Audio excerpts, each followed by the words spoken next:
Dans cette vidéo, nous allons analyser les évolutions du secteur aurifère malien. Ici, le Mali est devenu le centre d'une ruée mondiale vers l'or, attirant l'attention de nombreux pays.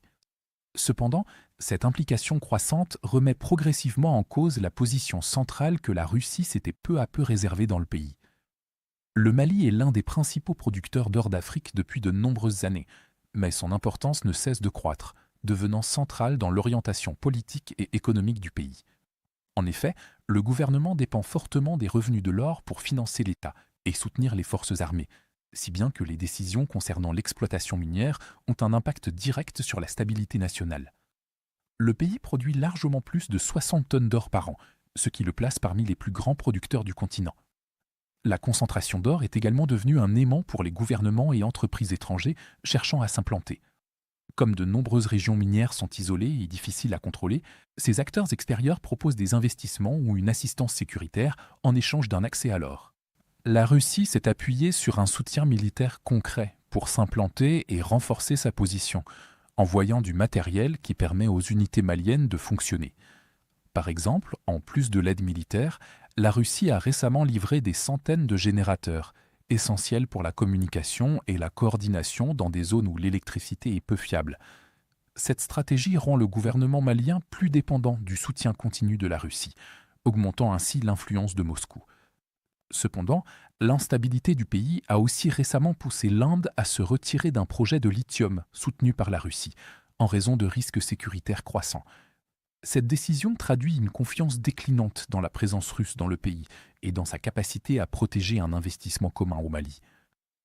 L'approche de la Chine s'inscrit dans une logique plus large, mêlant investissement dans les infrastructures et intérêts commerciaux, ce qui lui permet de se présenter comme un partenaire fiable pour bâtir une influence à long terme.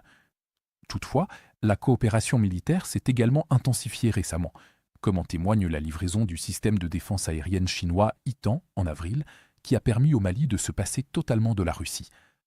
Cette stratégie permet à la Chine de renforcer progressivement son influence, puisqu'elle propose non seulement des armes, mais aussi la perspective de routes, de projets énergétiques et d'une expertise technique pouvant soutenir les ambitions plus larges du Mali. La Turquie a également accru son implication en fournissant les drones modernisés Akinci, offrant ainsi au Mali de nouvelles capacités de surveillance et de frappe. Cette coopération autour des drones crée aussi des liens à long terme pour la formation et la maintenance, renforçant la présence stratégique de la Turquie à travers le Sahel. L'influence étrangère croissante a poussé le gouvernement malien à créer une nouvelle société minière d'État, Sopamim, marquant un tournant dans la gestion de l'industrie aurifère malienne.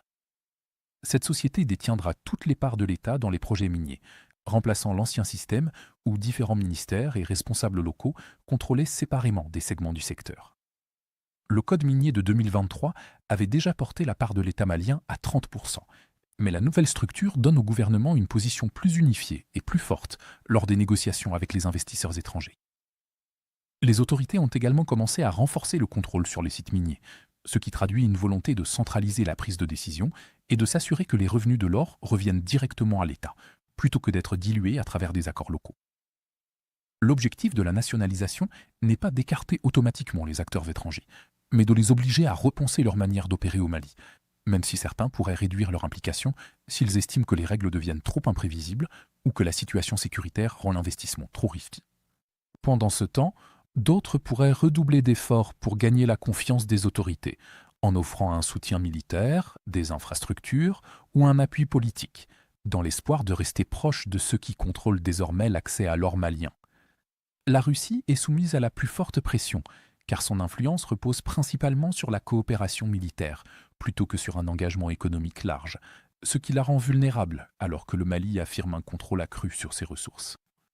Globalement, la volonté du Mali de nationaliser son industrie aurifère est en train de remodeler la concurrence entre puissances étrangères et oblige chaque acteur à ajuster sa stratégie. Bien que la Russie reste fortement impliquée, son importance diminue à mesure que le Mali modifie les règles et que d'autres acteurs renforcent leur présence. L'accès à l'or continuera probablement d'attirer de nouveaux acteurs, et tant que les prix de l'or augmenteront, le Mali n'a guère de raison de se contenter d'un seul partenaire. Les dirigeants maliens sont désormais confrontés au défi d'utiliser cette concurrence pour renforcer l'État, plutôt que de devenir plus dépendants de nouveaux partenaires étrangers. Pour regarder les images de combat non censurées que nous avons utilisées dans ce reportage, consultez notre carte interactive de l'actualité. Ici, nous ne sommes pas limités par les politiques de YouTube et nous pouvons enfin vous montrer la version complète et non coupée de ce qui s'est réellement passé. Mais ce qui est encore plus important, c'est que cette carte vous donnera accès à toutes nos analyses des événements majeurs, bien au-delà de ce que nous pouvons inclure dans nos courtes vidéos quotidiennes. Enfin, nous lançons officiellement la deuxième génération de notre carte interactive. Ce que vous voyez à l'écran en ce moment est une version considérablement améliorée et bien plus puissante de la carte, avec encore plus de fonctionnalités avancées et d'outils d'analyse de l'actualité.